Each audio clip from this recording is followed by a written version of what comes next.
Yo, what's up guys, welcome back to the channel. In today's video I'm going to show you how to use the reorder point feature in QuickBooks.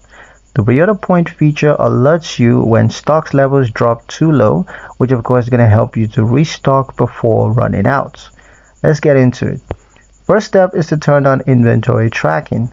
So go to settings, account and settings, and then click the sales tab.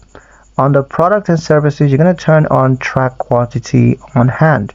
Once you're done, save changes.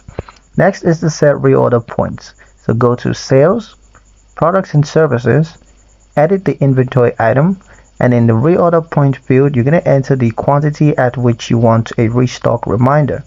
Once you're done, save.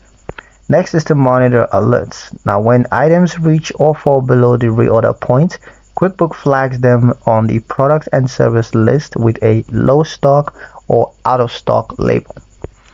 A pro tip is to set reorder points slightly higher for high demands or slow supplier items.